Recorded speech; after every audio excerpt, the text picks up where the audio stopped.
15 marks ethics part also. These two will let you score higher marks. You can even score 80 in this paper. So let's start with section number C. Because if you see, these two topics cover only around 150 pages of your module, and if you like see they are coming in the middle of the meeting, that's why I have to go switch the screen. That's why I was saying login at 5 p.m. Okay, so this is your this part like Sir, company. Yeah, who is this? sir, is this first class? Yeah, this is first class. Hello, sir. Okay, sir. Yeah, Thank you.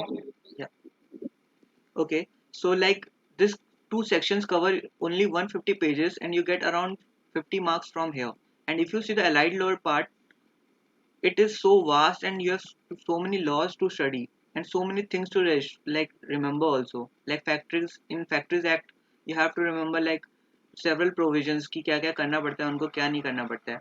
Okay, so it's very easier. You focus on these two parts very nicely. It will help you to score exemption, and it might also help you to like pass in aggregate. So without wasting much of your time, let's start with section number C, that is corporate laws. So what does the word corporate means? We have to understand each and every word to make the subject interesting. So corporate मतलब क्या होता है? Corporate is relating to companies. Whatever I'm writing, is it like visible to all of you? Yes, sir. Yes, Yes. Okay, okay, sir. okay. So we are reading about companies, and what does the word law means? Law means any act which is formed by the government so that we can regulate any provisions or anything in a smooth manner. ठीक है? For smooth functioning, we have laws. There are various laws, not just companies laws. सिर्फ company law नहीं है यहाँ पे अपने countries में. हर चीज का लॉ है. आपको पता नहीं होगा, अभी अभी जो आपके बुक में जितने लॉ दिए ना, उससे लाइक मिलियन लॉज है वहाँ.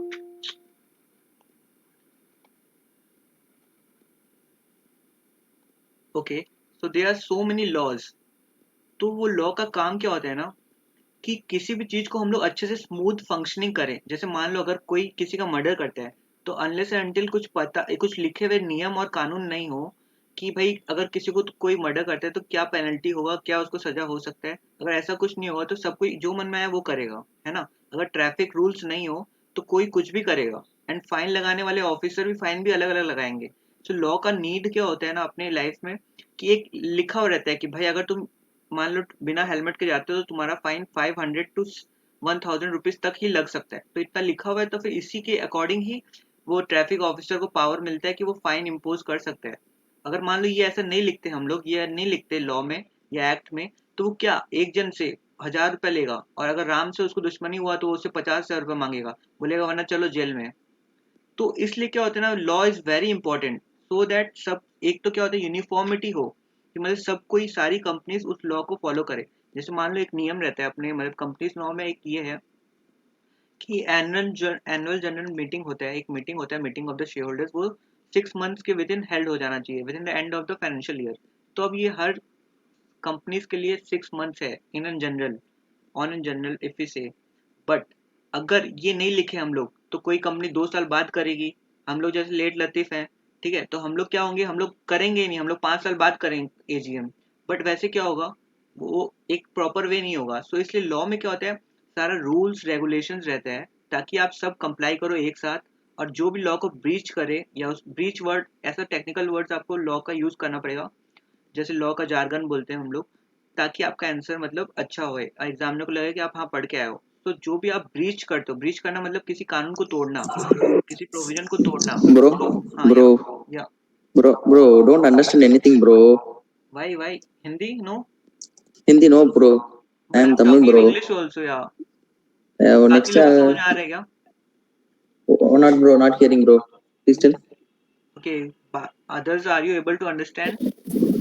या मुझे हिंदी भी बोलना Yes. थोड़ा. हिंदी समझ किसको यार, हिंदी ज्यादा समझ आता है, किसको इंग्लिश ज्यादा समझ आता है, व्हाट कैन वी डू? हमको हिंदी हिंदी हिंदी ना, Yes, sir. Majority of Hindi. You Hindi sir. Hindi. Hindi.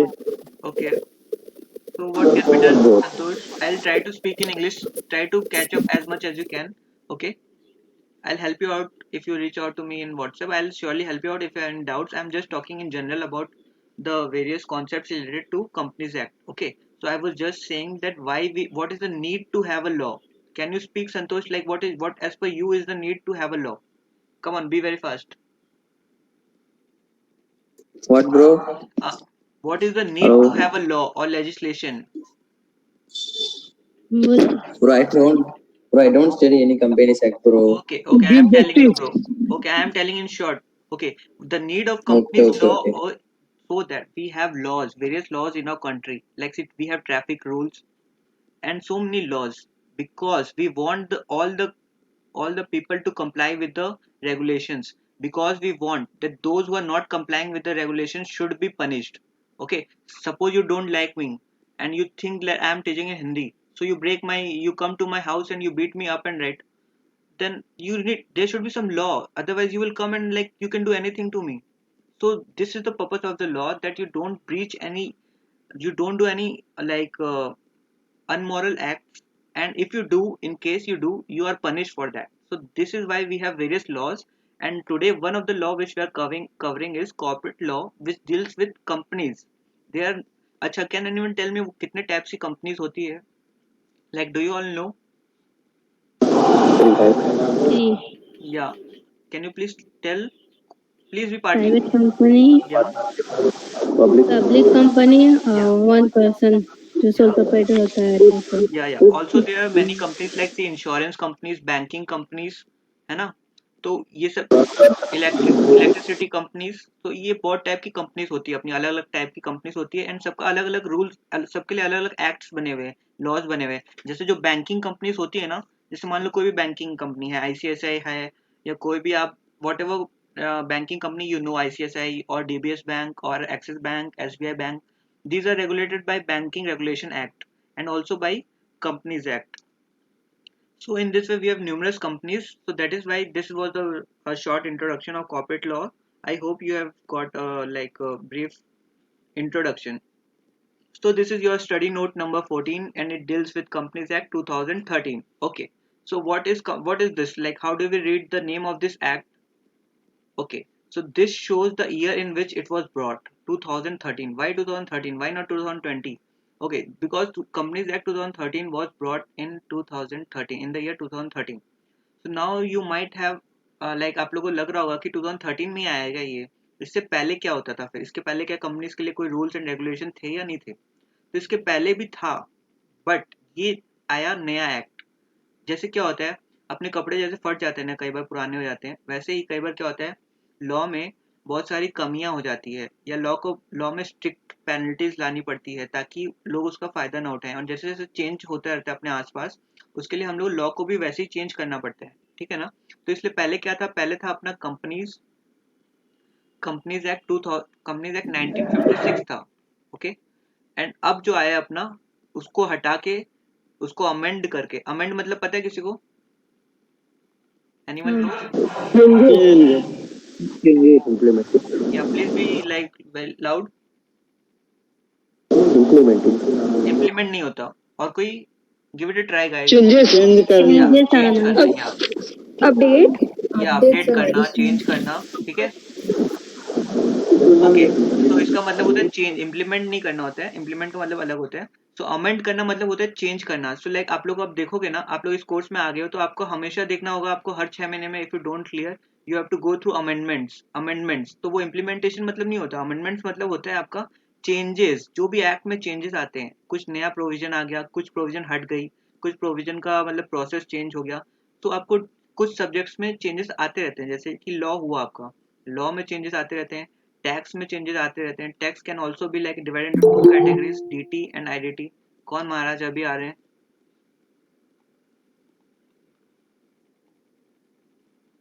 Okay, सो इनमें ये जो 3 सब्जेक्ट है ना, इनका जो होता है, इनमें जो अमेंडमेंट्स आते रहते हैं, उनको आपको हर 6 महीना में, आप लोग देखे ही होंगे, लाइक कई लोग तो जानते होंगे कि अमेंडमेंट्स आते रहते हैं। वी से कि अमेंडमेंट नोट्स है क्या, या कई बार आप देखे भी होंगे कि अमेंडमेंट है ये सब सब्जेक्ट में। तो इसमें क्या होता है, अमेंडमेंट मतलब चेंजेस आ गया। जैसे मान लो पहले कुछ डेफिनेशन कुछ और था, आप चेंज करके कुछ और कर दिया, so you need to read the latest amendment applicable for you. So these are the changes subject जहाँ पे चेंजेस बहुत ज्यादा होते हैं और फ्रिक्वेंटली होते हैं। Okay, so can anyone tell me company law? ये अमेंडमेंट कैसे चेक करते हैं? अमेंडमेंट देखो क्या होता है ना, एमसीए मिनिस्ट्री ऑफ, देखो वही मैं बता रहा था, देखो कंपनीज जो होती है ना उसके लिए रूल्स कैसे बनते हैं पता है तुमको? देखो रूल्स कैसे बनते हैं, कंपनीज को जो मेन बॉडी जो गवर्न, कंपनीज कौन गवर्न करता है, कंपनीज को कौन सा एक्ट गवर्न करता है? कब car companies act ministry of corporate 2013, affairs. Companies act 2013 govern करता है, ठीक है ना? इसी एक्ट में सारा नियम कानून पेनल्टी क्या क्या होगा, क्या गड़बड़ी करोगे तो क्या होगा तुम्हारे साथ, क्या नहीं होगा, सब इस एक्ट में लिखा हुआ है, ठीक है? अब ये कंपनीज एक्ट कौन बनाता है बताओ, ये सब पता है आप लोगों को? इसका तो एक रूल है, कोई तो बनाता नहीं है हाँ, डायरेक्टली। अरे तो अपने आप भगवान भेज दिए क्या? Ministry of corporate affairs. Yeah very rightly said, ministry of corporate affairs जो है वो बॉडी है उसमें जो बनाती है सारा कंपनीज एक्ट अगेन, और ये सब जो भी एक्ट्स होते हैं वो सब एमसीए बनाता है, उसको बोलते हैं हम लोग एमसीए, शॉर्ट में एमसीए बनाते हैं सारा ये सब एक्ट्स, और उसको इम्प्लीमेंट करने का काम होता है अपना as a CS, as a CMA, और फिर वो कंपनीज को हम लोग उनमें काम कर करके हम लोग इम्प्लीमेंट करते हैं ये सब एक्ट्स, की एक्ट्स फॉलो हो रहा है या नहीं हो रहा है।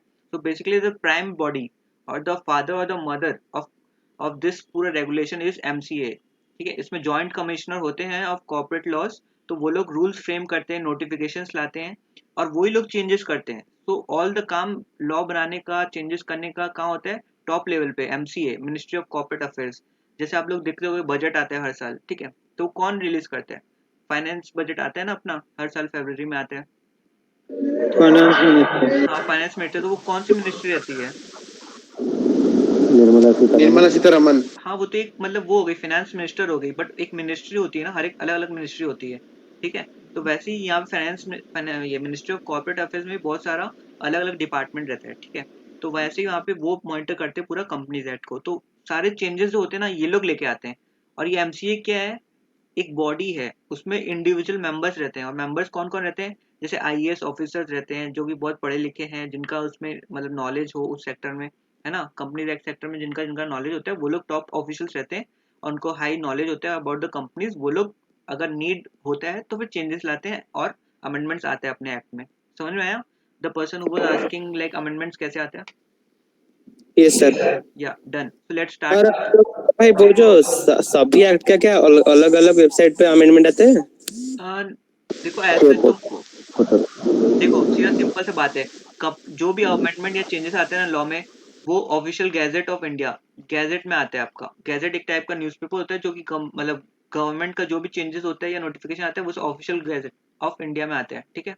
तो वहीं से आपको मिल जाएगा, मतलब आप सर्च करोगे ना एमसीए की साइट पे जाके भी सर्च करोगे ना आप उसको, उसमें सारा कंपनी से रिलेटेड आपको एक्ट मिल जाएगा, रूल्स मिल जाएगा, और जो भी चेंजेस आते हैं अमेंडमेंट्स भी आपको सारा वहीं पे मिल जाएगा, अपडेटेड पार्ट, ठीक है? एमसीए का site is the most important site, आप कभी विजिट भी कर सकते हो, ठीक है? मैं आपको दिखा दूंगा नेक्स्ट साइट में, वो नेक्स्ट लाइक क्लास में सारा प्रैक्टिकली बता दूंगा कैसे क्या होता है क्या नहीं होता है। बट या लेट्स एटलीस्ट स्टार्ट विथ, है ना? Yes yes okay yes. So अभी देखो इंट्रोडक्शन में इस फर्स्ट पैराग्राफ में क्या दिया हुआ है ना, अपने को समझ में आया कि कंपनी होता क्या है बेसिकली, एंड लाइक थोड़ा बहुत समझ में आया ना बैकग्राउंड क्या है? समझ में आया ना हाँ गाइस? हाँ हाँ हाँ ठीक है, तो हाँ, अब समझ आया। हाँ तो देखो अब बता रहे हैं यहाँ हाँ पे हाँ हाँ हाँ, तो अब देखो फर्स्ट पैराग्राफ में हम लोग अभी तक क्या पढ़ लिया हम लोग, कंपनीज एक्ट 1956 के बारे में पढ़ लिए, और हम लोग पता चला कि पहले वो एक्ट था 1956। सोचो, एक बात सोचो तुम लोग, 1956 में मतलब वो एक्ट था पहले, वो कब तक चला? 2013 तक चला, सोचो 2013 तक चला। अब 13 में भी 13 का भी 2020 वर्जन आ गया है, ठीक है? तो मतलब सोचो यहाँ पे कितना लंबा टाइम से यही एक्ट का मतलब रूल्स फॉलो किए जा रहे थे हम लोग, तुम लोग समझ रहे हो कितना लंबा? तो इसलिए यहाँ पे नीड क्या पड़ा कि नया एक्ट, नया रूल्स, चेंजेस लाए, अमेंडमेंट लाए हम लोग। तो वो यहाँ पे बताया है, यहाँ पे इस फर्स्ट पैराग्राफ में, ठीक है? कि बताया हुआ क्या था। जैसे मान लो तुम लोग पता है ग्लोबलाइजेशन मतलब क्या होता है? किसी को पता है? Any idea? All over India all मिलके ओवर जो इंडिया होता नहीं, है। वो तो हो गया अपना कंट्री में ही। ग्लोबलाइजेशन मतलब क्या होता है ना, हाँ, या प्लीज स्पीक। वर्ल्ड एक ओपन मार्केट बन गया। हाँ ओपन मार्केट बन गया। अब बताओ कौन कौन मैकडी में गया हुआ है, या बर्गर किंग में गया हुआ है, या फिर केएफसी में गया हुआ है? कौन कौन गया हुआ है? कोई नहीं गया यार मैकडी में, मैकडोनल्ड्स में? मैं हाँ गए हो ना तुम लोग, हाँ। तो देखो ये मैकडी तो यहाँ की मैं हाँ या तो देखो ये मैकडी तो यहाँ की कंपनी नहीं है, ये तो यूएसए की कंपनी है, बट वो आज यहाँ इंडिया में भी काम कर रही है, इसके इंडिया में भी आउटलेट्स हैं इतने, है ना? तो उनके लिए भी तो कोई लॉज होना चाहिए ना। तो ये सब पहले क्या था, पहले क्या होता था 1991 तक, यहाँ से लेके जितने भी साल थे ना यहाँ तक क्या होता था, सब कंट्रीज अपने अपने अंदर तक ही काम करते थे। ऐसा नहीं होता था कि मैकडी आ गया इंडिया में अपना आउटलेट खोल लिया, या एप्पल आ गया अपना यहाँ आउटलेट खोल लिया, है ना, या चाइना यहाँ पे अपना चाइनीज मार्केट बेचता है, चाइनीज माल बेच रहा है, ऐसा नहीं होता था। बट 1991 में क्या हुआ ना, इंडस्ट्रियल रेवोल्यूशन हुआ। इंडस्ट्रियल रेवोल्यूशन मतलब इंडस्ट्रियल रेवोल्यूशन मतलब क्या हुआ कि सारी जो भी इंडस्ट्रीज थी ना वो लोग ग्लोबली एक्सपैंड करने लगी। एक्सपैंड मतलब करना, मतलब they try to expand their business, they try to move from one country to another also, they try started setting up their business in another countries also. So this was the need कि globalization इतना बढ़ गया ना कि मतलब जैसे मान लो McD यहाँ पे आ गया, अब वो पैसा कमाए जा रहा है ना, वो पैसा यहाँ पे मतलब टैक्स भी नहीं भरता, तो कुछ नियम कानून तो होना चाहिए ना उसके लिए। तो इसीलिए यहाँ पे हम लोग अमेंडमेंट लाया इन द ईयर 2013, क्योंकि बाहर की कंपनीज भी हमारे देश में आके काम करने लग गई। तो इससे क्या हुआ 1991 में, जो उस टाइम फाइनेंस मिनिस्टर पता है कौन थे, जो तुम लोग बोल रहे थे ना कि बजट निकालते हैं, है ना, जैसे सीतारमन जी है, तो पता है 1991 में फाइनेंस मिनिस्टर कौन था, एंड मतलब ग्लोबलाइजेशन मतलब इंडस्ट्रियलाइजेशन इंडिया में मेनली कौन लेके आया, ट्राई करो कौन हो सकता मनमोहन है। सिंह। या राइट, मनमोहन सिंह, जो अब लाइक, मनमोहन। हाँ हाँ Manmohan Singh, right, very right, good. So क्या था ना, मनमोहन सिंह वो तो फिनेंस मिनिस्टर उस टाइम में, जो कि लेके आया इंडस्ट्रियल रेवोल्यूशन सारा पॉलिसीज, ताकि ज्यादा से ज्यादा कंपनीज फॉर्म हो, ज्यादा इंडस्ट्रियलाइजेशन हो, ज्यादा मतलब बिजनेस एक्सपेंड करे इंडिया में। तो इसलिए क्या हुआ ना, फिर हम लोग को 1956 act was very old, so we felt the need कि अब कुछ चेंजेस होना चाहिए इस एक्ट में। एंड देन हम लोग 2013 वाला अपना ये लेके आए, पता है ना क्या लेके आए, 2013 वाला एक्ट लेके आए। ओके, ये रब नहीं हो रहा। ओके ओके, तो यहाँ तक समझ में आया कि सबको? जी। यस हाँ सर। सर समझ में आया। ओके, तो हम लोग बुक से स्टार्ट करते हैं पढ़ना। बैकग्राउंड एक दे दिया मैंने, क्या है क्या नहीं है। देखो, इन tune with multi facet global development, ठीक, अभी ये सब नहीं बताता और डायरेक्ट यहीं से पढ़ाता तो कुछ समझ में आता नहीं आता। तो हम लोग बैकग्राउंड एक दे दिया कि क्या जरूरत था, कि क्यों हम लोग 2013 का एक्ट पढ़ रहे हैं। तो देखो, मल्टी फेसेड मतलब बहुत सारा फीचर्स। देखो अब ये तो मैं बताया सिर्फ मैकडी कंपनी इंडिया में आया, बट ऐसा एप्पल भी कंपनी आया, और बड़ा बड़ा मतलब जो मशीन्स बनाते हैं वो सब, जैसे पता है तुम लोग लाइक सिटी में, बहुत सिटीज में, लाइक जो मेट्रो सिटीज है जहाँ आप लोग रहते हो, वहाँ मेट्रो भी बन रहा है ना। तो वो मेट्रो क्या इंडियन लोग ही बनाते हैं सिर्फ नहीं, वो मेट्रो क्या होता है with joint venture with Japan, ऐसा कंपनीज होता है, लाइक वहाँ की कंपनीज से जो कि बनाते हैं मेट्रो, या फिर जो अपना ये है ना बुलेट ट्रेन, ये क्या सोच रहे हो तुम लोग कि इंडिया ही बना रहे हैं, इंडियन रेलवे बना रहे हैं क्या? वो लोग नहीं बनाता है, उतना टेक्नोलॉजी नहीं है अब इंडिया के पास, ठीक है। तो क्या होता है कि फॉरेन की कंपनीज आती है, वो यहाँ पे इंडियन गवर्नमेंट के साथ जॉइंट वेंचर करके वो लोग अपना एक नया मतलब कंपनी फॉर्म भी करते हैं कई बार, and then they run their business. तो अलग अलग टाइप की कंपनीज इंडिया में आके अपना बिजनेस रन करती है। तो उनके लिए, उनको रेगुलेट करने के लिए कोई कानून तो होना चाहिए ना। This because different like types of companies come to India, like see company making a bullet train, McD, Apple, who is selling mobile phones and macbooks. So we need to have regulation, we need to have strict rules for them, because see अगर rules नहीं होगा then they will do whatever they feel like, okay. So that's why we have this companies act 2013 which regulates the various companies, ठीक है। जैसे अपने घर में भी बहुत रूल्स एंड रेगुलेशन रहता है कि 10 बजे के बाद घर से नहीं जाना है, अगर ऐसा नहीं होगा तो सोचो सब तो अपने घूमते रहेंगे रात में, है ना। So that's why companies act है, वो पूरा रेगुलेट करता है कि मेरे सारी जो कंपनीज हैं in India, they are functioning properly और not. So in tune with multifaceted global development, there was global development, बाहर की कंपनीज इंडिया में आके काम कर रही थी। इन इंटरनेशनल ट्रेड हो रहा था, इंटरनेशनल ट्रेड हो रहा था, सिर्फ नेशनल ट्रेड नहीं। इंडिया का कंपनीज बाहर जा रहे हैं और बाहर का कंपनीज इंडिया में आ रहे हैं, ठीक है। The companies act 2013 was enacted, enacted मतलब फॉर्म्ड या ब्रॉट अबाउट, ठीक है, इन विच in India, which form the primary source of Indian company law. Indian company law का primary source क्या है? Companies Act 2013 ही है, ठीक है। The Companies Act 2013 has been enacted to consolidate, consolidate मतलब होता है combine, and amend, amend word का मतलब नहीं पता होता तो अपने को यहाँ पे अटक जाते हैं। amend मतलब होता है change, है ना, to combine and change the law relating to the companies, okay. So Companies Act 2013 has been amended why? Because previously we had the Companies Act 1956 Act, so but there was the need to change that law because that was very old. Okay, someone has joined.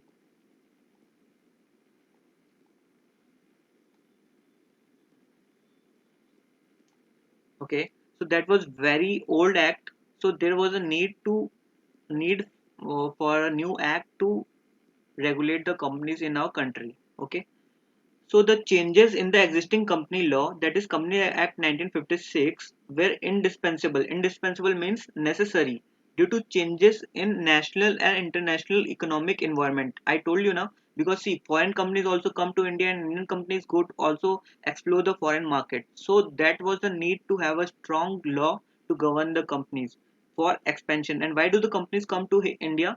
Because they want to expand their market and growth of the economy. सोचो अगर मैं अपना जो product है, अभी सोचिए ये जी classes जो मैं ले रहा हूँ, अगर मैं उसको कमर्शियल कर दूँ, मैं उससे पैसा अर्न करना चालू कर दूँ और मैं सिर्फ इंडिया में ही पढ़ाऊँ, या फिर अपने जैसे if I live in West Bengal, I am teaching at like West Bengal people only, तो मेरा यहाँ पे मार्केट सिर्फ इतना ही होगा ना, वेस्ट बंगाल के स्टूडेंट्स ही मेरे पास आएंगे पढ़ने को. But if I make it at a national level, तो क्या होगा, मेरे पास पुणे से भी आएंगे, मुंबई से भी आएंगे, तमिलनाडु से भी आएंगे, चेन्नई से भी आएंगे, केरला से भी आएंगे, सूरत से भी आएंगे एंड हिमाचल प्रदेश से भी आएंगे और नॉर्थ ईस्टर्न स्टेट से भी मेरे पास आएंगे पढ़ने को. तो मेरे पास कितने ज़्यादा स्टूडेंट्स हो जाएंगे ना. तो क्या होता है, कंपनीज फॉरेन मार्केट एक्सप्लोर करती है ताकि उनका बिजनेस बढ़े, उनका सेल. जैसे एप्पल अगर सिर्फ यूएसए में बेचे तो अपने यहाँ माल खरीदेगा ही नहीं कोई, तो अपन यहाँ नहीं खरीदेगा तो उसका सेल्स तो कम ही हो रहा है ना, उसको प्रॉफिट तो कम हो रहा है. तो that's why they enter into new countries, ताकि वहाँ पे भी उनका मतलब फैक्ट्री सेटअप करें, पूरा वहीं से प्रोडक्ट वो सेल करें ताकि एक्सपेंशन हो एंड इकोनॉमी का ग्रोथ हो ऑफ द कंट्री. ठीक है. अब the central government decided to replace the companies act 1956 with a new legislation to meet the change national and international economic environment, जो कि बताया, and to further accelerate the expansion and growth of our economy. ठीक है. The new law को किसको बोलेंगे हम लोग, तो कंपनी एक्ट 2013 को बोलेंगे. इज रूल बेस्ड मतलब उसमें नियम कायदे कानून है. ठीक है. You can not do whatever you feel like, you have to follow the rules and whatever is written in the rules based rule based regulation. So you are you able to understand, this can come in your MCQs also, or fill in the blanks. The Company Act 2013 is dash based regulation legislation या regulation. So do you understand that why it is rule based regulations? Because there are various rules, like how, suppose I have a company, I am a sabji wala, I want to form a company. So how should I form the company? It's written in the Companies Act. Okay, I have started the company, but now I want to close the company. How should I do? It's written in the Companies Act or in the rules of the Companies Act. So everything is explained in writing, that what you need to do and what you need not do. So this is why it is a rule based legislation. And how many sections? Arey yaar. Guru is here, like he is joining at 5:30. 470 sections. Yeah. So we have around 470 sections in this Companies Act. So it's a huge act. At inter level also there is Companies Act, and at final level also there are Companies Act. So at inter level you might be having like, if this is 470 section and starting from one section, so at inter level you might be having till 200 sections or so, and from thereafter you will have in final. So this subject is also in your final. So you have to have a clarity over this subject, and also if you join training, they'll ask questions from this subject. And we have practical involvement of this subject also in our day to day office life. Okay, so we have around 470 sections. The point to be noted here is 470 sections. It might be asked in MCQs. And 7 schedules, and we have 7 schedules explaining like their format of balance sheet. Balance sheet क्या होता है, company का वो पूरा बताते हैं, assets कितना है, लाइबिलिटीज कितना है, तो उसका फॉर्मेट भी सब शेड्यूल्स में दिया हुआ है, कि आप ऐसा नहीं कि जो मन में आया आप बना रहे हो अपने तरीका से. ठीक है. अब एक जो खाना बनाने का तरीका होता है वो एक सबके लिए सेम ही रहता है ना. अब सब अलग अलग तरीके से बनाएंगे तो वो खाना खराब हो जाएगा, है ना. तो we have schedules explaining what needs to be followed and to ensure uniformity. Okay, so the entire act has been divided into 29 chapters. How many chapters do we have? 29 chapters. Okay, so we have separate chapters, like one chapter is for incorporation of a company. Okay, so what do you mean by incorporation मतलब पता है किसी को? Registration. Okay, Birth year or birth. registration. Okay, anyone else? So basically it means formation of a company or company का जब please speak up. Yeah, who was speaking? Okay, so it means basically formation of a company. ठीक है. Incorporation मतलब formation of company, तो उसके लिए एक अलग चैप्टर है. ठीक है. अब ये यहाँ पे डिसोल्यूशन ऑफ अ कंपनी या like closure of a company, उसके लिए अलग another chapter is there. So in this way we have numerous chapters. I'll show you everything like 470 sections and schedules also I'll show and chapters also. तब practical देखेंगे अपने, तब समझ आएगा कि हाँ भाई ऐसा होता है कंपनीज एक्ट. ठीक है. सो द कंपनीज एक्ट का एम क्या है, अब बताओ. यहाँ पूरा इतना माथाफोड़ी जो हम लोग करेंगे पूरा फाइनल तक, अब बता रहे हैं कि इसका मतलब एम क्या है. एम मतलब objective. What is the objective? So see it says improve corporate governance. So anyone can tell me what is corporate governance? Please speak up, guys. If you don't participate, you won't learn. Like give it a try. Corporate we have read, we have studied in the first only, like corporate laws was written. So we are talking about companies. Okay. Now governance has been derived from the word governing.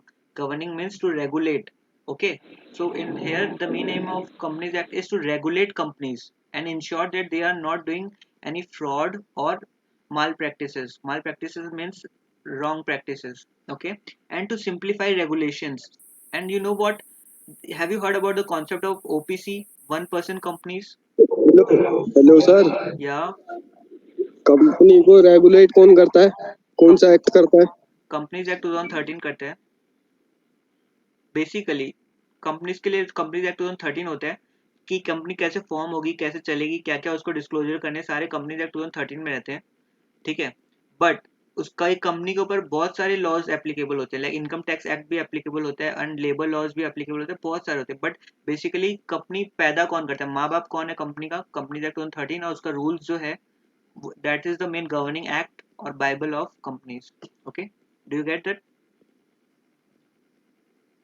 Guru bhai, are you able to understand? Yes, sir. समझ Proceed. गया. हाँ ठीक है. Okay, so नहीं, you have understand. Okay. Oh, yeah, yeah, ये जो Rastikant. 29 chapter में हमारे इंटर में अभी कितने चैप्टर्स हैं इनका? देखना पड़ेगा bro. I have to see that, and like it's not much of your lengthy syllabus at inter level, but at final level you have to have the full knowledge of company law. So it's just a basic knowledge they are trying to give you at inter level. तो या इतना कुछ tension लेने वाला बात नहीं है. जैसे हम लोग स्टार्ट करें सारा एक एक एक्ट का मतलब मैं आपको सारा मीनिंग समझा दूंगा, तो कोई इतना टेंशन लेने वाला बात नहीं है. सिर्फ only you have 150 pages including ethics part also. Like this is not much of a tension, and the way we are doing, I guess it won't be boring also for you. Like see, if I want, I can just start from the main part, which is starting from meaning and definition of a company. But you see, I've explained you. नहीं हाँ ऐसे ही पढ़ा है. हाँ, तो मैं आपको पहले ही हेलो समझा दिया हेलो सारा एग्जांपल देके. एक मिनट, पहले ही सारा आपको समझा दिया एग्जांपल्स देके, ताकि आपको जो लिखा हुआ है एक एक वर्ड समझ में आए. Okay. If you don't understand what is the meaning of amendment, तो आप फिर क्या मतलब हुआ उसको पढ़ के, आप बस रट के पास तो हो जाओगे, है ना. बट उसको प्रैक्टिकल एक्सपोजर आपको नहीं मिलेगा. So I am trying to give you extra information also that will be very helpful to like also like solve MCQs, because sometimes they also ask beyond the book. Okay, so let's not waste any further time and let's start the like aim. Okay, so this can come in fill in the blanks or MCQs, like what are the aims of aims and objectives of Companies Act. So first one is to ensure corporate governance. Governance means regulate, to regulate. Okay, or to govern. ठीक है. ऊपर उसको मतलब जैसे होता है ना, अपने पेरेंट्स अपने को गवर्न करते हैं, लाइक अपने को सही डायरेक्शन में चलाते हैं. तो this is the meaning of corporate governance. And then we have simplify regulations. Okay, so I was asking about OPC, one person companies. How many of you have heard about this OPC? Yes, sir. Okay, so you have heard. Yes, sir. Okay, so see, OPC concept was not there in 1956 Act. It was not there. It is newly introduced in 2013. And you know our government is trying to like promote what startups. Like so many startups, like they are funding also small startups.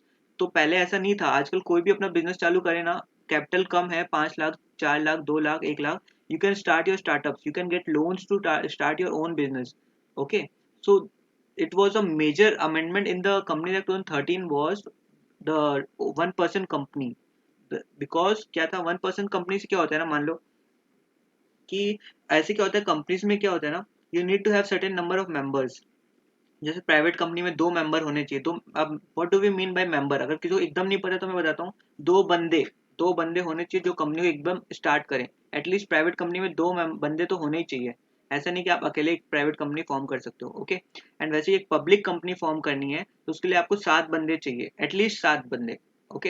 And there is also upper limit also, but at least you need to have minimum 2 and 5 members respectively. Okay, but 1% company में क्या हुआ, अब आप अकेले हो, आपको sole proprietorship है आपका, बट आप कंपनी तो फॉर्म नहीं कर पाओगे क्योंकि एक जन कैसे कंपनी फॉर्म कर पाएगा, है ना। And you don't trust anyone, ठीक है, आपको पहले ब्रेकअप हो चुका है, तो आप किसी भी इंसान को ट्रस्ट ही नहीं करते हो। Okay, so what you will do, you want start a company, but ऐसा कुछ नहीं, आप अकेले आप 1% कंपनी स्टार्ट कर लो, आप you need to have only one member hair.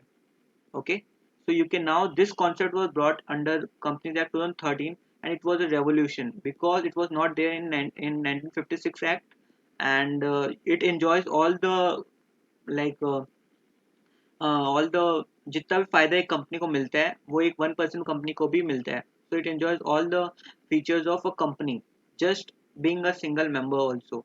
So this was the major advantage of 2013 Act. Okay, so if you want, if Mr. Ram wants, Divya wants, or anyone from here wants to start a company, you can start a company if you are a major. Okay, so major means, by major I means you, if you are 18 plus you can start a company, because see company क्या होगा, you need to enter into contracts, and जैसा कि हम लोग foundation में पढ़ के आए हैं कि we need to for a person to be entering into a contract it should be major like 18 plus. Okay, so this was a provision, and it strengthens the interest of minority investors, and for the first time legislate the role of whistleblowers. Okay, तो देखो एक एक line में एक एक ऐसा word है जिसको मैं अगर नहीं बताऊं तो आपको पता ही नहीं चलेगा, and I can skip also, बोल दूंगा कि ये इंपॉर्टेंट नहीं है, बट इसमें टाइम लगेगा आपको, क्यों, क्योंकि आपको ये सब का मतलब समझना बहुत जरूरी है, ताकि सोचो आपको नहीं पता तो कल कोई और भी आपका क्लास ले या अपने दोस्त को बताओ तो एटलीस्ट यू शुड नो कि ये एक ब्रीफ आइडिया कि होता क्या है ना। तो माइनॉरिटी इन्वेस्टर्स क्या होते हैं आपको पता है, किसको पता है माइनॉरिटी इन्वेस्टर्स क्या होते हैं? 18 years below के हाँ हाँ, प्लीज कम अगेन। मतलब जिनकी एज 18 से कम होती है वो माइनॉरिटी रहते हैं ना, सो एज कम रहती है तुम बोली क्या? Okay, I am telling like no minority, मैंने बोला 18 से कम। नहीं नहीं, वो तो माइनर हो गया एक्चुअली, माइनर हो गया वो, एक्चुअली वो नहीं है यहाँ पे, मतलब अब देखो तुम लोगों को पता है स्टॉक मार्केट के बारे में कुछ सुना है, like BSE NSE stock market. हाँ सर। स्टॉक मार्केट में क्या होता है, बीएसई एनएसई ये सब मार्केट होते हैं जहाँ से हम लोग शेयर खरीद सकते हैं कंपनीज का, रिलायंस का खरीद लिया, टाटा का खरीद लिया, है ना, अब तो जोमेटो का भी शेयर है शायद, हाँ, तो जोमेटो का शेयर खरीदना है मेरे को अच्छा लगता है जोमेटो से पिज्जा ऑर्डर करने का। तो क्या होता है वहां से मैंने खरीद लिया, मैं तो एक गरीब आदमी हूँ ना यार, मैं तो अभी सीएमए बना भी नहीं, ठीक है, तो अब मैं कितना शेयर खरीद सकता हूँ यार जोमेटो का, जोमेटो का शेयर प्राइस होगा समझ लो अभी 50 रुपया कुछ, या एग्जाम्पल रफ फिगर ले रहा हूँ, 50 रुपये का शेयर है, ठीक है, तो मैं कितना शेयर खरीद सकता हूँ, ज़्यादा ज़्यादा मेरा पॉकेट मनी होगा 500, ठीक है, तो मैं 500 से मतलब कितना आ सकता है, देखो 500 डिवाइडेड बाई 50 कितना आएगा मेरे पास, 10 शेयर आएगा, ठीक है, तो मैं क्या हो गया माइनॉरिटी, ठीक है, मेरे पास कितना, जैसे मान लो कंपनीज का टोटल शेयर है जोमेटो का है 5 लाख शेयर है, मतलब जितना कम शेयर हाँ, खरीद कम सकते हैं शेयर, मतलब। छोटे शेयर होल्डर जो होते हैं ना, जिनके पास कम शेयर है कंपनी का 5 लाख, हाँ 5 लाख टोटल शेयर है, यहाँ पे मेरे पास सिर्फ 10 शेयर है। ओके, तो मैं माइनॉरिटी शेयर होल्डर हो गया, तो मेरा भी तो इंटरेस्ट कंपनी को ध्यान में रखना चाहिए ना, तो वो सब इंश्योर करते हैं कंपनी एक्ट 2013 की मेरे साथ कुछ गलत ना हो, है ना, तो ये एक ऑब्जेक्टिव है कंपनी एक्ट 2013 का, and for the first time legislates the role of whistle blower बताओ आप कोई। Okay, give it a try. जो विसल बजाते हैं। अच्छा, सीटी बजाते हैं मतलब, है ना, हाँ। अच्छा अच्छा, So someone reporting the mismanagements. Yeah who said, Kavina very rightly said, yes see, होता क्या है ना, अभी कंपनी तो चल रही है, okay, have you heard about like that Gitanjali gems और PNB fraud by Neeraj Modi, हाँ sir. Nirav Modi sorry, Nirav Modi. Yeah diamond fraud. हाँ diamond fraud, okay, and also there were many frauds like you must might have heard about Satyam, है ना, Satyam scam, yes sir. Satyam yes scam Satyam which sir. Happened. Okay, तो क्या होता है ना company से बहुत, विजय माल्या। हाँ Vijay Mallya is one of the famous name क्या। ओके, तो होता क्या है ना कंपनी से बहुत फ्रॉड होता है, और जैसे हम लोग जो छोटे मोटे हैं ना शेयर होल्डर्स, तो एक तुम लोग को ये भी पता होगा ना कि जैसे मान लो पता है क्या होता है, जैसे एक कंपनी अगर बंद होती है तो सबसे पहले एक लिस्ट रहता है कि मतलब किस किस को पेमेंट पहले मिलेगा, ठीक है, तो क्या होता है सबसे पहले प्रेफरेंस शेयर होल्डर्स, क्रेडिटर्स को, ये सब एक लिस्ट रहता है पूरा, इक्विटी शेयर होल्डर को सबसे लास्ट में पेमेंट मिलता है, मतलब मान लो जोमेटो का मेरे पास शेयर है, इफ जोमेटो बंद होता है, इसलिए मैं बोल रहा हूँ यार टाइम से ज्वाइन किया करो, पूरा फ्लो बीच में टूट जाता है, अब देखो कल्पेश भाई अभी आ रहे हैं। ओके, तो क्या होता है ना, suppose if I have 10 shares of Zomato, तो व्हाट आई वाज सेइंग, या सो पता है मेरे को पैसा अगर चाहिए कंपनी का, अब बेसिकली शेयर होता क्या है ये भी समझना पड़ेगा, है ना? पता है किसी को शेयर क्या होता है, या बहुत लोगों को नहीं पता होगा ना? मैं बाद में पूरा डिटेल में बताऊंगा, ठीक है? इन्वेस्ट करने के लिए पैसा दुकान हाँ हाँ ठीक है, मैं बाद में एकदम पूरा एक्सप्लेन कर दूंगा इसको। Let's start. Okay so okay so whistle blower basically, please mute yourself Gajay. Okay so whistle blower basically क्या होता है, किसी कंपनी में फ्रॉड हुआ अगर, ठीक है, तो क्या होता है कंपनी, जैसे मान लो तुम अपने घर में रहते हो, तुम्हारा भाई बदमाशी कर रहा है या रात भर गर्लफ्रेंड से बात करता है, तो तुमको तो सबसे पहले पता चल जाता है ना यार कि वो कुछ गड़बड़ किससे बात कर रहा है इतना देर से, और हंस हंस के बात कर रहा है ना? तो पता चल जाता है कि भाई कुछ तो गड़बड़ है ना? तो वैसे क्या होता है, कंपनी के अंदर जो एम्प्लॉयज काम कर रहे होते हैं ना, उनको आइडिया रहता है कि कुछ गड़बड़ हो रहा है कंपनी में, कुछ फ्रॉड हो रहा है, कि ये बंदा पैसे लेके जाता है कंपनी से, ठीक है? तो क्या होता है वो लोग पता रहता है, तो अब वो करे क्या, वो जाके टॉप मैनेजमेंट को इन्फॉर्म कर दे या मैनेजर को या डायरेक्टर को इन्फॉर्म कर दे कि भाई ये बंदा जो है कुछ गड़बड़ कर रहा है, या मुझे इस कंपनी में कुछ गड़बड़ लग रही है। तो ऐसे लोगों को हम लोग बोलते हैं विसल ब्लोअर, जो सिटी मार के, जैसे बताया किसी ने, जो सिटी मारते हैं, सिटी मार के मतलब जोर से इन्फॉर्म करके बता देते हैं मैनेजमेंट को कि कोई पॉसिबल फ्रॉड एग्जिस्ट करता है इन द कंपनी। तो उनको प्रोटेक्ट करता है कंपनीज एक्ट 2013, और उनके लिए भी प्रोविजन बनाया, ठीक है? अब जैसे मान लो मैं हूँ और विक्रम है, ठीक है, हम लोग एक कंपनी में काम करते हैं, एबीसी में, ठीक है? एबीसी कंपनी में हम लोग दोनों काम करते हैं, ठीक है? अब मान लो विक्रम कुछ मतलब ये कंपनी का ये कंप्यूटर उठा के घर ले गया अपने बच्चों के लिए, ठीक है? I am just giving example, don't take it otherwise Vikram. Okay so okay, Vikram, no problem. या ओके सो ये जो कंप्यूटर है पूरा, इसको विक्रम घर लेके चला गया, और मेरे को विक्रम एकदम पसंद नहीं था, ठीक है? तो मैं क्या किया ना, विक्रम को बोल, मैं जाके मैनेजर को बोल दिया कि भैया सर देखिए ये ऐसा ऐसा है, तो इसको सर निकालिए आप कंपनी से बाहर, ये सारा अपना कंप्यूटर वम्प्यूटर घर ले जाता है, ठीक है? तो मैं क्या हुआ, विसल ब्लोअर हुआ, जो मैनेजमेंट को बताया कि कुछ गलत हो रहा है कंपनी में, ठीक है? अब विक्रम को जब पता चलेगा कि मैं बताया ये चीज, ये आया मेरे घर, मेरे को वहीं वहीं पे मेरे घर वालों के सामने धो दिया पूरा, ठीक है? 1 महीना लग गया मेरे को हॉस्पिटल में। तो क्या हुआ कि विसल ब्लोअर जो कि कंपनी को बचाया फ्रॉड से, वरना तो विक्रम सारे वो कंप्यूटर उठा के ले जाता, कभी लाइट पंखा सभी उठा के ले जाता, है ना? तो मैंने तो एक अच्छा काम किया कि बताया मैनेजमेंट को कि कुछ फ्रॉड हो रहा है कंपनी में, बट विक्रम मेरे को आके धो दिया, मेरे को प्रोटेक्ट करना चाहिए था ना? और मान लो सेकंड केस क्या हो सकता है, मैनेजर और विक्रम दोनों चाचा भतीजे थे। अब मैनेजर को जैसे पता चला ना, वो मेरे को ही नौकरी से निकाल दिया, ठीक है? तो भाई तुम क्यों बीच में कर रहा है, मेरा भांजा है, मेरा भांजा जो चाहे वो ले जा सकता है। तो बोलो अब मेरा क्या, मेरा तो नौकरी चला गया, मैं तो कंपनी को बचाने के चक्कर में मेरा ही नौकरी चला गया। तो कंपनी ने 2013 में ऐसा प्रोविजन है कि विसल ब्लोअर अगर कोई है और ऐसा कोई फ्रॉड सिचुएशन होता है, तो आप उस विसल ब्लोअर को कंपनी से नहीं निकाल सकते, ठीक है? आपको कोर्ट का स्पेशल परमिशन चाहिएगा, then only you can remove whistle blower from his employment. Okay so this in this way companies act protects the whistle blowers. अब विसल ब्लोअर्स कोई पूछे आपको तो आप बता पाओगे ना? एकदम। Yes sir. Okay, so what I was saying was about whistleblowers. Whistleblowers, what basically means is whistle. Whistle means to like, okay, this is whistle. Okay, so basically what whistle in literal term, it does not means to whistle.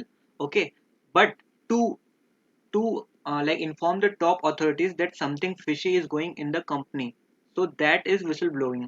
Okay, that's it. That was the meaning I was trying to convey. Okay, so does भाई the yeah does जो the complain करता है उसको whistle blower हाँ बोलते हैं। या simple या एंड उसको प्रोटेक्ट करने के लिए कंपनीज एक्ट में प्रोविजंस है, ठीक है? जैसे मैंने एग्जांपल दिया, I give the example that if my colleague is stealing something from the company, like he is taking away the desktop or the computer from the company, and I inform to the management that my colleague is doing so, my colleague beats me up, and if the manager who I am informing and that colleague who is doing the wrong thing are both like very close to each other, then the manager might fire me. But as per the company act, there is a provision that the management cannot fire the whistleblower.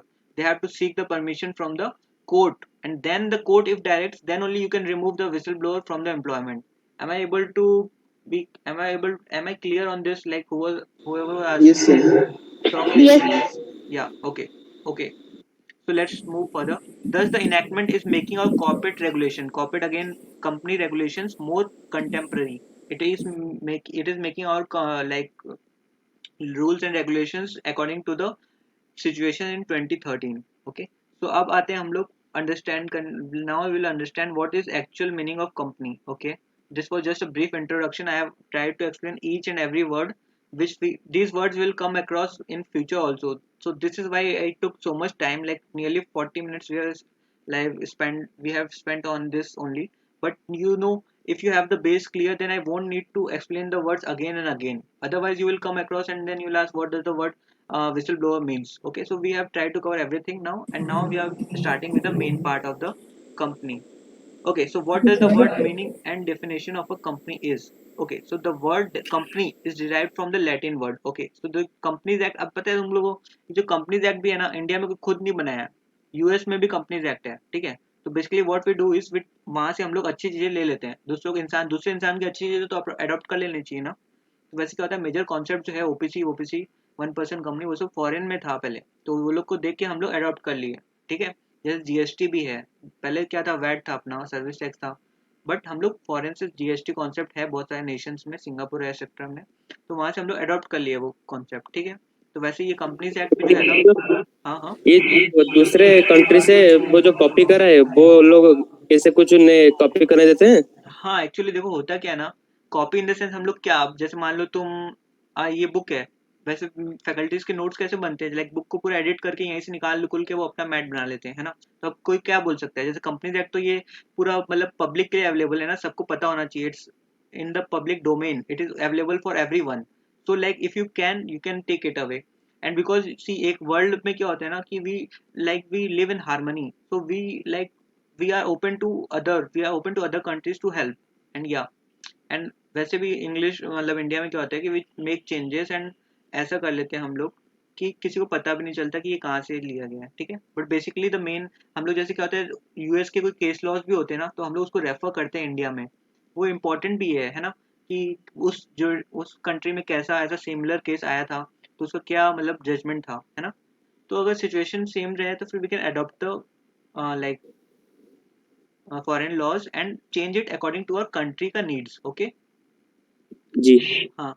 अब देखो ये Latin word से आया है company का meaning, that is com and एनिस, ठीक है, that means bread. Okay, so इसका मतलब क्या होता है, कंपनीज मतलब कैसे आया ना, ये पहले का मतलब बहुत आदम जमाने का वर्ड है, ठीक है। आदम जमाने बोले तो क्या होता है ना, पहले जब जो लोग साथ में खाना खाते थे, वो लोग क्या होता था, वो सॉरी ओके, तो वो लोग जो खाना खाते हैं ना साथ में, तो उन लोग उस वैसे वर्ड आया कंपनीज। कम मतलब होता है विथ या टुगेदर, एंड जो लोग साथ में ब्रेड खाते थे बैठ के और जो साथ में काम करते थे, तो उस तरीका से वर्ड कंपनी फॉर्म हुआ, ठीक है। And it is originally refer to an association of persons who took their meals together, ठीक है। जो लोग साथ में बैठ के खाना खाते थे और डिस्कस करते थे क्या क्या काम करना है आज, क्या नहीं करना है, तो वैसे वर्ड आया कंपनी। तो ये आपका ऑब्जेक्टिव में आ सकता है कि इसका मीनिंग क्या होता है और कौन से मतलब लैंग्वेज से ये डिराइव हुआ है, ठीक है। इन पॉपुलर पार्लेंस मतलब क्या होता है, लैंग्वेज होता है।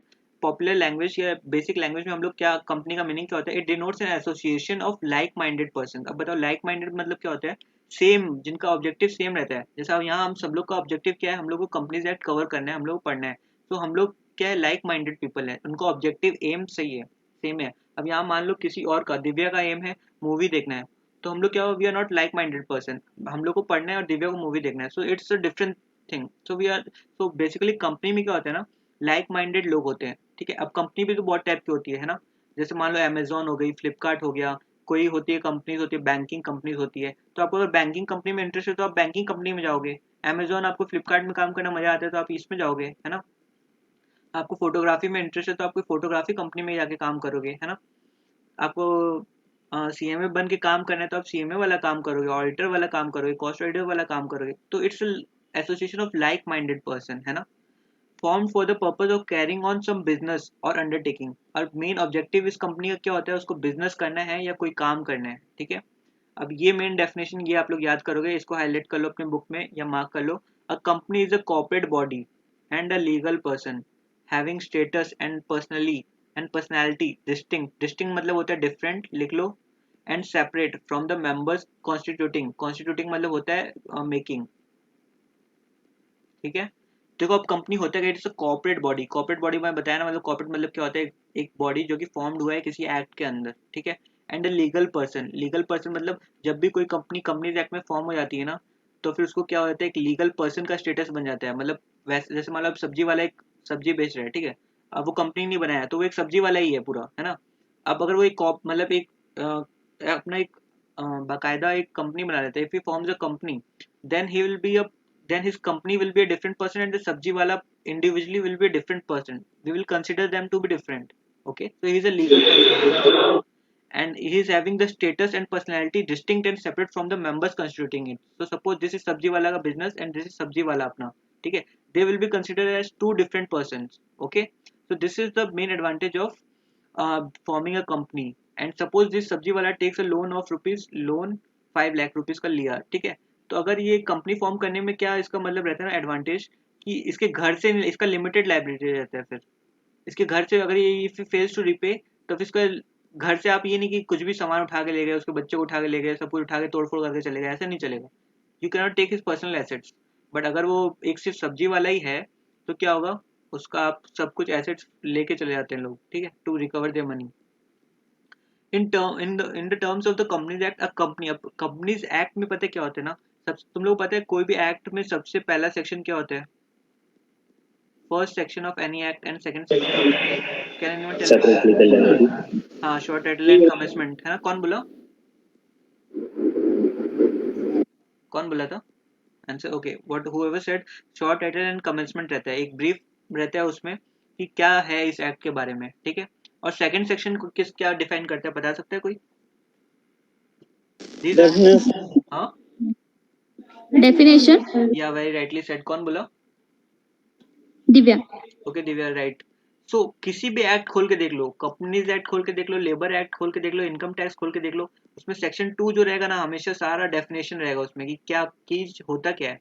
अब ठीक है, अब मैं अच्छा इंसान हूँ, मैं बोलता हूँ, अब मेरे को बताना तो पड़ेगा अच्छा इंसान होता क्या है एक्चुअल में, है ना। अब मेरे तुम्हारे लिए अच्छा इंसान कोई और हो सकता है, जो तुमको मैकडी में लेके जाए वो अच्छा है, और जो तुमसे मैकडी में खुद पार्टी मांगे वो बुरा इंसान है ना। तो ये तो different person to person vary करेगा। तो इसलिए क्या होता है, we have a common thing कि डेफिनेशन सबके लिए सेम रहे, तो वो सेक्शन 2 में हमेशा सारा दिया रहता है, ठीक है। तो अब यहाँ हम लोग पढ़ेंगे कि कंपनी को कंपनीज एक्ट में कैसे बोला है, कैसे डिफाइन किया गया, ठीक है। तो वो कौन से सेक्शन में बोला गया बताओ?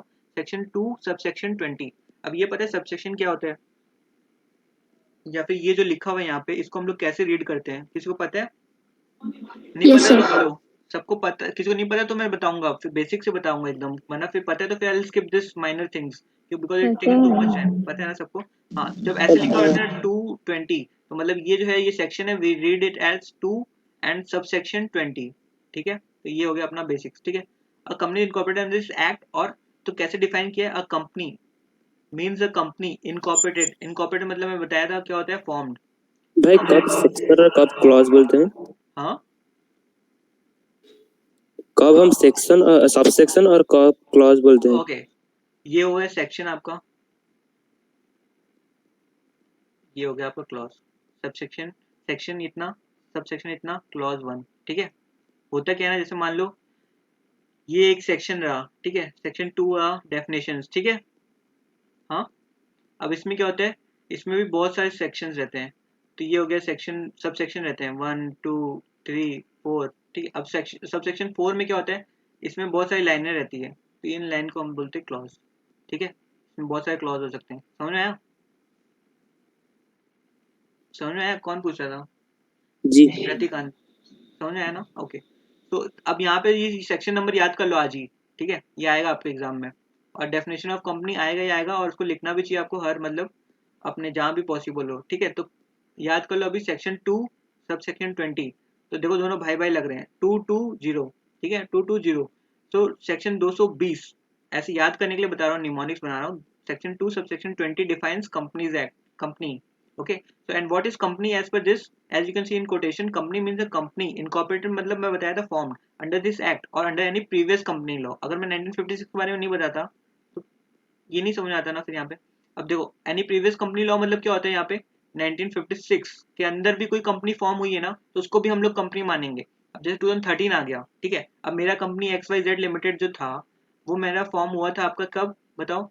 मेरा 1956 वाले एक्ट में फॉर्म हुआ था इन द ईयर 1980, ठीक है। सपोज 1980 में मैं था नहीं, बट ठीक है मैं एग्जांपल दे रहा हूँ, 1980 में मैंने ये कंपनी फॉर्म की। तो अब क्या 2013 में उसको कंपनी नहीं मानेंगे? ऐसा नहीं है। तो इसलिए यहाँ पहले लिख दिया कि एनी प्रीवियस कंपनी लॉ में भी अगर आप फॉर्म्ड हो, 1956 के पहले भी कंपनी लॉ होते थे, ठीक है। और जो कोई पूछ रहा था ना मेरे को कि हम लोग बाहर की कंट्रीज से फॉलो करते हैं या मतलब कुछ अगर करते हैं तो वो लोग कुछ बोलते नहीं है। सो बेसिकली ये सब इंडिया में ब्रिटिशर्स लोग ही लेके आए हैं, है ना। तो लाइक चार्टर्ड अकाउंटेंट एक्ट और ये सब जो था वो सब अपने इंडिपेंडेंस से पहले भी था ये सब, है ना। तो ये सब बेसिकली वही लोग का लाया हुआ है सब कुछ। हाँ okay, so this was the brief introduction and meaning of company. अब यहाँ पे एक लॉर्ड जस्टिस लिंडले भी हैं, वो एक फॉरेन के होंगे जस्टिस, जस्टिस बोले तो जज, ठीक है। वो डिफाइन किए हैं कंपनी को, ठीक है। एन एसोसिएशन, एसोसिएशन मतलब क्या होता है, group of persons coming together for having their same objectives of many persons who contribute money. अब देखो मैं बेसिक एक चीज बता रहा हूँ आज। आज देखो होता क्या है ना, ओके मैं यहाँ पे बताता हूँ आपको, ठीक है। ये यहाँ पे है, कौन है, ओके लेट मी सी, एक मिनट। यहाँ पे है अंकुश, ओके ये है अंकुश, ठीक है। Ankush has many dreams, he want to achieve something big in life, okay. So Ankush wants कि वो by the time he reaches 25 years, वो 25 साल का हो जाए उससे पहले ही wants to make it big, he wants to be a billionaire, ठीक है। बिलियनियर बनना है उसको, ठीक है। तो क्या सोच रहे ना भाई कि मैं अकेला काम कर रहा हूँ, कितना फायदा होगा, है ना, ज्यादा फायदा नहीं होगा। So why we need to form companies, वो एक कंपनी फॉर्म करने का सोचता है, ठीक है। अब तो वन अकेला आदमी भी कर सकता है 1% कंपनी, या एक पब्लिक कंपनी फॉर्म करने का सोचता है वो, ठीक है।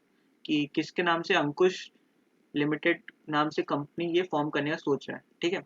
तो इसका फायदा क्या होगा, पहले अंकुश को मान लो पैसे चाहिए थे कंपनी, अब देखो कंपनी कोई भी स्टार्ट कर रहे हैं, आज तुम और हम बेसिक लेवल से एकदम बात करूंगा, ठीक है। कि आज तुम और हम सोचते हैं कि भाई समझ लो ये बीइंग अनबायस्ड जो है वो, और हम सोचते हैं कि हम एक कंपनी स्टार्ट करेंगे। अब पैसा तो है नहीं हमारे जेब में, दोनों ही हम लोग खाली। तो अब मैं फिर भी अपना 50 रुपये कॉन्ट्रीब्यूट करता हूँ, मैं बोलता हूँ नहीं है भाई मैं 50 रुपये का जुगाड़ कर लूंगा, ठीक है। और फिर बीइंग अनबायस्ड बोलते हैं भाई 50 में कुछ नहीं होगा, मैं 500 दे रहा हूँ, ठीक है। तो क्या हम लोग 500 भी नहीं, समझ लो 50,000 भी है अगर, तो क्या 1 लाख में हम लोग कंपनी स्टार्ट कर सकते हैं।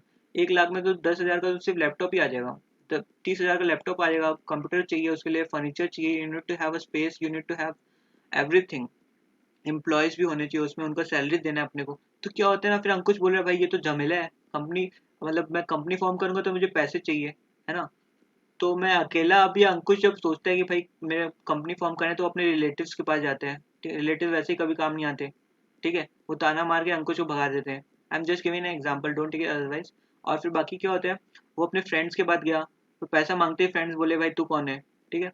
और बाकी वो सब अपने क्लासमेट्स वगैरह सबके पास गया, कोई पैसा देने को रेडी नहीं था। अब अंकुश सोचा भाई मेरा ये सपना जो था 25 साल तक मेरे को बिलियनर बनना है, अपना खुद का कंपनी खड़ा करना है, मेरे को सबको एम्प्लॉयमेंट देना है, वो सब कैसे पूरा होगा।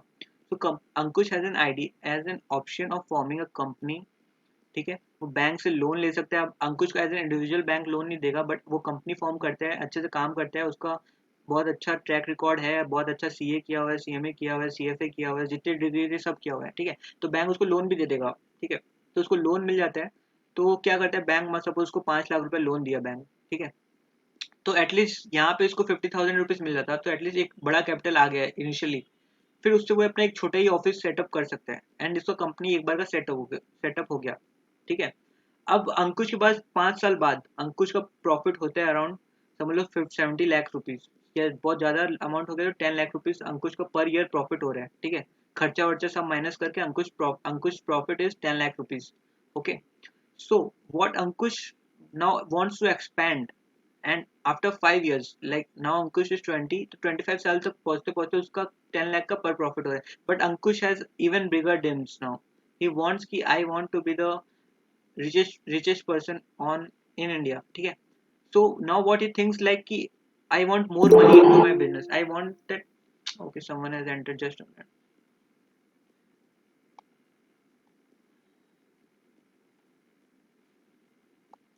Okay, so Ankush wants कि he wants more money, like he's not satisfied with this 10 lakh rupees profit, okay.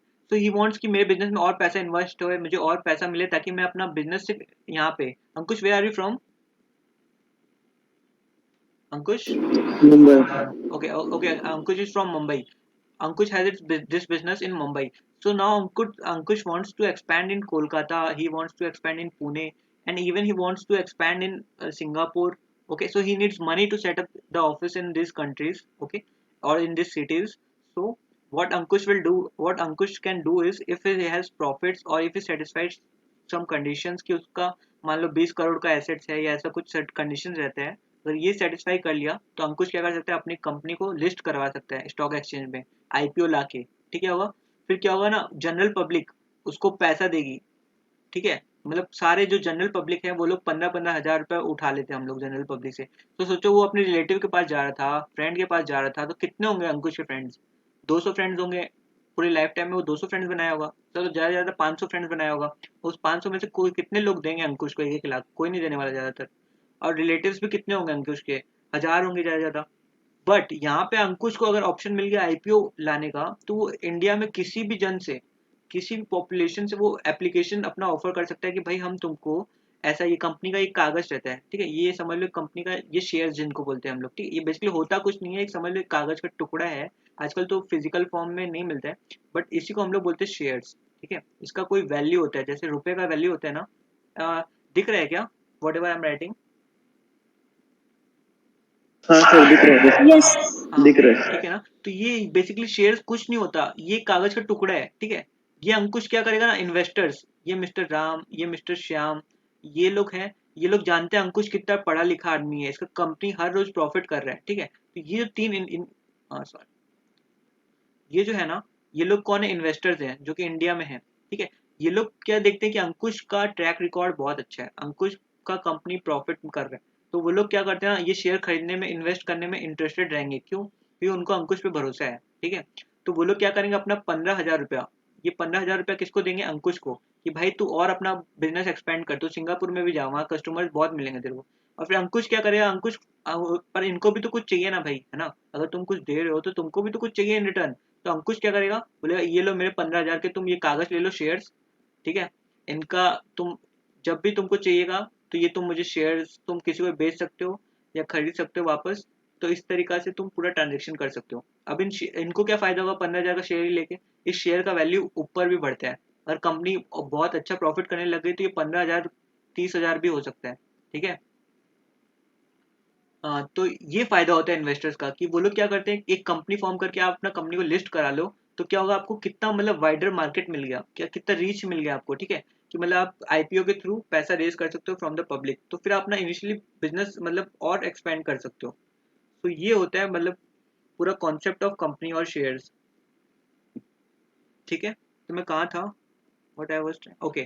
So we were like, हाँ, तो यहाँ हम लोग पढ़े who person who contribute money और money is worth to a common stock and employ, common stock यहाँ पे क्या हो गया, shares, and employ it in some trade और business, and who share the profits and loss arising from their own. तो देखो क्या होता है, एक एसोसिएशन होता है, एक ग्रुप ऑफ पर्सन होता है जो कि पैसा लगाते हैं इनिशियली, ठीक है। अंकुश और उसके 3 दोस्त जो थे यहाँ से, समझ लो कोई भी XYZ, वो लोग मिल के भाई पैसा लगाए अपना, कंट्रीब्यूट किए money to a common stock, to a company या टू कॉमन ऑब्जेक्टिव, ठीक है। And employ it in some trade, तो अंकुश का ट्रेड क्या है, टीचिंग लाइन में है अंकुश, ठीक है। तो वो है उसका बिजनेस। एंड वो लोग क्या करेंगे, अब प्रॉफिट भी शेयर करेंगे, ओके, प्रॉफिट या लॉस दोनों ही शेयर करेंगे from the business. The common stock so contributed is denoted in money, ठीक है, and is the capital of the company. जो भी शेयर के थ्रू आप पैसा कंपनी में इन्वेस्ट कर रहे हो, वो क्या होता है, मनी के फॉर्म में होता है। एंड वो कैपिटल ऑफ द, उसको क्या बोलते हैं, पैसे को कैपिटल ऑफ द कंपनी बोलते हैं। जो इनिशियल इन्वेस्टमेंट होता है, जो कि अंकुश लाया और उसके 3 दोस्त लाया, उसको बोलते हैं हम लोग capital. The person who contributed in it और form it to whom it belongs are members. अब देखो कौन कौन जो कंट्रीब्यूट किया, अंकुश तो है ही है, अंकुश को हम लोग एक मेंबर बोलेंगे। और उसके जो ये 3 फ्रेंड्स थे ना साथ में, जो इनिशियली पैसे लगाए या बाद में भी जो अंकुश का शेयर खरीदेंगे, तो उनको हम लोग क्या बोलेंगे, मेंबर्स बोलेंगे। तो बेसिकली जो जिसके पास भी कंपनी का मतलब या अंकुश की कंपनी का शेयर्स है, उसको हम लोग क्या बोलेंगे, मेंबर्स बोलेंगे। अब समझ में आ रहा है ना, ये मेंबर्स वर्ड समझना बहुत जरूरी है, कि जिसके पास भी वो कागज का टुकड़ा है, जिसके लिए जैसे मान लो 10 रुपए का वो कागज शेयर है, तो मतलब वो कंपनी क्या करेगी, उसको एक लिख के एक पेपर में कि ये लो 10 रुपए का शेयर, तो वो दे देगी उसको वो, और उससे अंकुश से 10 रुपए ले लेगी, ठीक है, ये होता है। और उस 10 रुपए को हम लोग क्या बोलते हैं, कैपिटल बोलते हैं। और जो कंपनी उस पेपर को दे रही है लिख के, अपना नाम लिख के, उसका वैल्यू लिख के, उसको बोलते हैं शेयर, ठीक है। एग्जाम्पल रफली दे रहा हूँ, बेसिकली ये पूरा कॉन्सेप्ट मतलब कॉन्सेप्ट ये रहता है, बट ऐसा कोई कंपनी को लिख के कागज वागज आजकल नहीं देती है, बट बेसिकली सेम कॉन्सेप्ट पे इट रन्स, ओके। सो ये था पूरा कॉन्सेप्ट इस चीज का, okay. proportion of capital to which each member is entitled is in his share, the share are always transferable although the right। अब तुम लोगों को समझ में आएगा कि शेयर एक्चुअली होता क्या है, अब समझ में आया, वो कागज का टुकड़ा है, ओके। तो फोरम तुम बताओ कि लाइक, अब मैं मान लो अंकुश के पास वो कागज का टुकड़ा है, तो क्या वो अब कागज का टुकड़ा अब वो किसी और को दे सकता है क्या? वो किसी कंपनी का शेयर ले लिया मान लो, शायद से वो नॉन ट्रांसफरेबल। हाँ एक्चुअल में देखो मतलब वो फ्रीली ट्रांसफरेबल रहते हैं, बट आर्टिकल्स ऑफ एसोसिएशन जो होते हैं ना कंपनी का, अगर वो चाहे तो उसको मतलब मना कर सकते हैं कि मत ट्रांसफर करो। बट जैसे एक जनरल एक लिस्टेड कंपनी है जैसे जोमेटो हुआ, उसका शेयर तो रोज Bombay stock exchange national stock exchange में खरीदा और बेचा जाता है ना, तो ट्रांसफरेबल होते हैं वो, ठीक है। मतलब अंकुश चाहे तो किसी को दे सकते हैं, अनलेस कि उसका जो एओए है वही प्रोहिबिट करता है कि भाई ट्रांसफर करना ही नहीं है, स्पेसिफिकली उसमें लिखा हुआ है, तभी वो नहीं कर सकता। बट एज इन जनरल वो ट्रांसफर कर सकता है। देखो यहाँ लिखा हुआ है ना, the share are always transferable although the right to transfer them may be restricted. Restricted मतलब क्या होता है, एक आर्टिकल्स ऑफ एसोसिएशन होता है हर एक कंपनी का, ठीक है। तो उसमें क्या रहता है ना, उसमें सारे रूल्स एंड रेगुलेशन सारा लिखा हुआ रहता है। तो अगर वही मना कर रहा है कि नहीं अंकुश कोई भी मेंबर अपना शेयर ट्रांसफर नहीं कर सकता, then you can not, otherwise you can, okay. अब तो ये बेसिकली पूरा मैंने समझा दिया कंपनीज के बारे में। अब let's move on to the next part, that is the silent features of the company. इतना इन डेप्थ में कंपनी के बारे में कोई नहीं बताएगा, बट हाँ जितना भी बेसिक था जानना कंपनी के बारे में, we have done it all. So now will see कि कंपनी का फीचर्स क्या क्या होते हैं, ठीक है। एक तो सेपरेट लीगल एंटिटी, समझ में आया। कंपनी वो सब्जी वाला, और सब्जी वाला एंड कंपनी दोनों अलग अलग पर्सन है, ठीक है। Company is a separate legal person and artificial person. अब ये देखो ये जो कंपनी है इसका, ये कंपनी है और ये वो सब्जी वाला है अपना, सब्जी वाला and company S and company है, ठीक है। तो ये जो है ये आर्टिफिशियल पर्सन है, it does not exist, but हम लोग उसको ट्रीट करते हैं कि ये एज अ पर्सन है, it has a legal entity, ठीक है। वो किसी के अगेंस्ट केस कर सकती है और कोई भी इसके अगेंस्ट केस कर सकता है, ठीक है। It is distinguished from the share holders of the company, it has its own independence corporate existence. ये अकेला काम करता है। अब ये सब्जी वाला मर भी गया ना तब भी ये कंपनी जिंदा रहेगी, ठीक है। तो एक सेइंग है कि मेंबर्स में कम और go but the company lives for ever, okay. अब लिमिटेड लाइबिलिटी जो कि मनीषा ने बताया था, द लाइबिलिटी मतलब क्या होता है, लाइबिलिटी मतलब कोई बता सकता है? रिस्क हाँ रिस्क, अरे यार लिखा ही नहीं जा रहा अभी तो इसमें। उधार होता है। हाँ रिस्क जो होता है वही होता है, ओके। एक मिनट अभी लिखा नहीं जा रहा है इस पे, लेट मी जस्ट लाइक, हाँ लाइबिलिटी मतलब होता है रिस्क, मतलब कि हाँ अब दिख रहा है ना रिस्क जो लिखा मैंने। हाँ सर दिख रहे हैं। हाँ तो लाइबिलिटी मतलब होता है रिस्क कितना है। मैंने बताया था ना जो 5 लाख रुपए उधार लिया तो उसके घर से सामान उठा के लेके, तो अगर कंपनी फॉर्म कर दिया ना तो वैसा नहीं हो सकता। देखो द लाइबिलिटी ऑफ मेंबर्स मतलब आप समझ में आया क्या होता है, जिसके पास शेयर है कंपनी का, समझ में आ रहा है। बेसिकली जो एग्जांपल दिया था अभी अंकुश वाला, बोलो भाई बोलो, अभी बोलो। हाँ नहीं समझ में आया तो वापस हाँ पूछो। सर। सबको समझ में आया? समझ आया है। हाँ सर। ठीक है। Of a limited company having share capital is limited.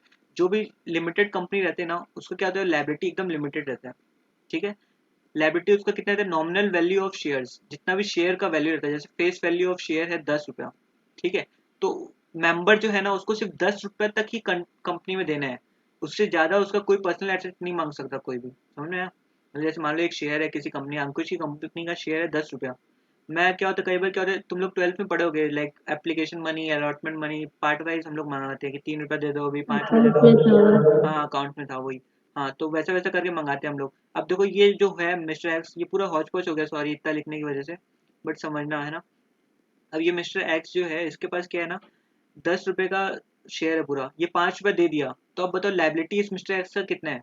Remaining जितना भी वो पैसा नहीं दिया ना बस उतना ही है।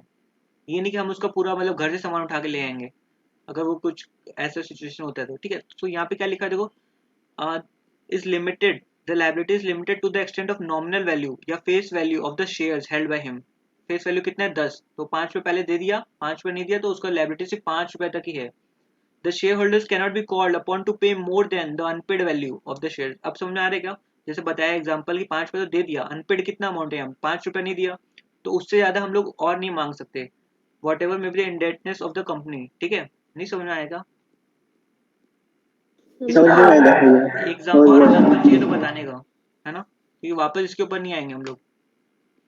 So let's move on to the next part, that is perpetual succession. Perpetual मतलब पता है क्या होता है, मतलब forever एंड सक्सेशन मतलब आगे बढ़ाना आगे बढ़ाना आगे बढ़ाना, ठीक है। The company has its existence from the time of incorporation. Incorporation मतलब भी बताया था, इनकॉर्पोरेशन मतलब होता है फॉर्मेशन। अब ये सब देखो वर्ड्स आ रहे हैं जो हम लोग पहले ही पढ़ लिए थे, वो सब नहीं समझते तो यहाँ अटकते हम लोग, बस सारे एग्जाम्पल देना पड़ता है मुझे। तो फॉर्मेशन, इनकॉर्पोरेशन मतलब फॉर्मेशन, टू वाइंडिंग अप मतलब क्या होता है, बंद होना, बंद होना, टू शट डाउन, ठीक है।